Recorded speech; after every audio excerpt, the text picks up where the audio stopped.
আজকের ভিডিওতে আমি আপনাদেরকে দেখিয়ে দেবো যে আপনার মোবাইল আপনার সুইচ অফ হয় এই প্রবলেমটি কীভাবে সমস্যার সমাধান করবেন। তো আপনারা যদি কোনো অ্যাপস ওপেন করেন বা আপনারা যদি কোনো ভিডিও দেখেন 2-3 সেকেন্ড পর আপনার মোবাইল সুইচ অফ হয়। আপনি যদি সুইচ অফ করেন তারপর আবারও আপনার মোবাইল সুইচ অফ হয় এবং কারো এই প্রবলেমটা হচ্ছে যে আপনার মোবাইলে সুইচ অফ খুলতেছে না। তো এই প্রবলেমটা কীভাবে সমস্যার সমাধান করবেন আজকের ভিডিওতে আমি আপনাদেরকে দেখিয়ে দেবো। তো এই সমস্যাটি সমাধান করার জন্য কিন্তু আপনাকে আমার এই পুরো ভিডিওটি দেখতে হবে। আর ভিডিওটি যদি ভালো লাগে ভিডিওটিতে একটি লাইক করে চ্যানেলটিকে সাবস্ক্রাইব অবশ্যই করবেন।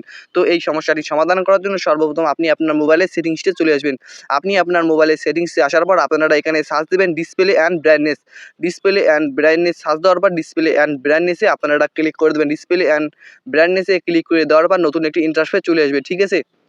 তো এখন আমি এই অপশনটিতে ক্লিক করলাম। এই অপশনটিতে ক্লিক করার পর নিচে দেখতে পারবেন স্ক্রিন টাইম আউট, এই অপশনটিতে আপনারা ক্লিক করে দেবেন। স্ক্রিনে আমি নামটি দিয়ে দিয়েছি। এই অপশনটিতে ক্লিক করার পর নতুন একটি ইন্টারফেস চলে আসবে। তারপর দেখতে পাচ্ছেন এখানে আমার 1 মিনিট অপশন আছে, আপনার যে কোনো অপশনে থাকতে পারে। তো আপনারা এটা শেষ করে দেবেন। তো আমি 30 মিনিট দিয়ে দিচ্ছি, ঠিক আছে। তো আপনার যে কোনো একটি অপশনে থাকতে পারে, তো আগের থেকে একটু কম করে দেবেন, নাহলে একটু বেশি করে দেবেন, ঠিক আছে। তারপর আপনারা ওকেতে ক্লিক করে দেবেন নিচে। আপনাকে ওকেতে ক্লিক না করলে কিন্তু আপনার হবে না, ঠিক আছে। আমি 30 মিনিট ক্লিক করে ওকেতে ক্লিক করে দিলাম। তো আপনারা যে কোনো একটা অপশনে দিয়ে ওকেতে ক্লিক করে দেবেন, ঠিক আছে। দেখতে পাচ্ছেন আমার কিন্তু 30 মিনিটে আছে, ঠিক আছে। তারপর আপনারা ওকেতে ক্লিক করে দেবেন। আপনারা এখানে দেখতে পাচ্ছেন আমার কিন্তু 30 মিনিট হয়েছে, ঠিক আছে। তারপর আপনারা এখান থেকে ব্যাক করে চলে আসবেন। ব্যাক করে আসার পর আবারও আপনারা সেটিংসে সার্চ দেবেন পাওয়ার। আবারও আপনারা সেটিংসে সার্চ দেবেন পাওয়ার।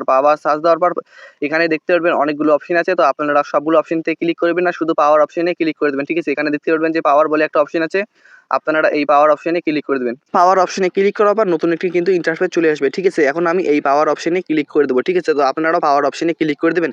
এই পাওয়ার অপশনে ক্লিক করে দেওয়ার পর এরকম একটি ইন্টারফেস চলে আসবে। তারপর আপনারা নিচে ব্যাটারিতে ক্লিক করে দেবেন।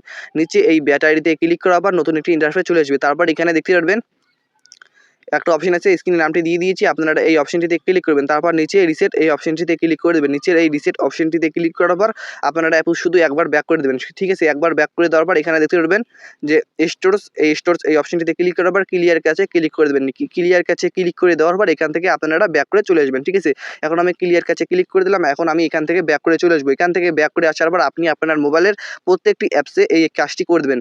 প্রত্যেকটি অ্যাপসে এই কাজটি না করলেও যে অ্যাপসগুলো আপনি বেশি ব্যবহার করেন কমসে কম এই অ্যাপসগুলোতে এই কাজটি করে দেবেন। তো কী করবেন, আপনি আপনার মোবাইলের অ্যাপসগুলো হাত দিয়ে চেপে ধরবেন, ঠিক আছে। আপনি আপনার মোবাইলের অ্যাপসটা হাত দিয়ে চেপে ধরে অ্যাপ ইনফোতে ক্লিক করবেন। তারপর এখানে স্টোরেজে ক্লিক করে নিচে ক্লিয়ার ক্যাচে ক্লিক করে দেবেন। ক্লিয়ার ক্যাচে ক্লিক করে দেওয়ার পর তারপর ক্লিয়ার স্টোরেজে ক্লিক করবেন। ক্লিয়ার স্টোরেজে ক্লিক করে দেওয়ার পর তারপর আপনারা ওকেতে ক্লিক করে দেবেন, ঠিক আছে। এখন আমি এখানে ওকেতে ক্লিক করে দিলাম। এইভাবে আপনি আপনার প্রত্যেকটি অ্যাপসে এই কাজটি করে দেবেন। তারপর এখান থেকে ব্যাক করে চলে আসবেন, ঠিক আছে। তারপর এখান থেকে ব্যাক করে কী করবেন, আপনি আপনার মোবাইলের অ্যাপসগুলো কিছু ডিলিট করে দেবেন, যেগুলো অ্যাপস আপনার কাজে লাগে না, ঠিক আছে। আপনার মোবাইলকে খালি করতে হবে, ঠিক আছে। তার জন্য আপনি কী করবেন, আপনার মোবাইলের অপ্রয়োজনীয় যেগুলো অ্যাপস আছে ওই অ্যাপসগুলো আপনারা ডিলিট করে দেবেন, যেগুলো অ্যাপস আপনার অপ্রয়োজনীয়, ঠিক আছে।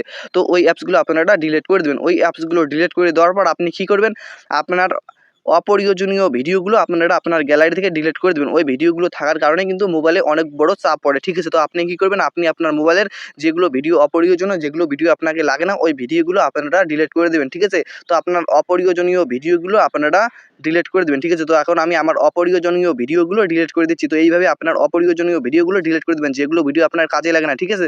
তো ওই ভিডিওগুলো আপনারা সবগুলো ডিলিট করে দেবেন, ঠিক আছে। তো আমি আমার অপ্রয়োজনীয় ভিডিওগুলো ডিলিট করে দিচ্ছি, ঠিক আছে। আমি আমার অপ্রয়োজনীয় ভিডিওগুলো ডিলিট করে দেওয়ার পর ব্যাক করে চলে আসলাম, ঠিক আছে। তো এই কাজগুলো করলে আপনার এই সমস্যারই সমাধান হয়ে যাবে ইনশাআল্লাহ। তো তারপরে যদি আপনার এই সমস্যাটির সমাধান না হয় তো আপনারা কী করবেন, তো গাইজ আপনার কিন্তু এই সমস্যাটি অনেক কারণে হতে পারে, ঠিক আছে। তো আপনি কী করবেন, আপনার মোবাইল যদি গরম হয় তার কারণে কিন্তু এই কাজটি হয়, ঠিক আছে, এবং এই প্রবলেমটি হয়।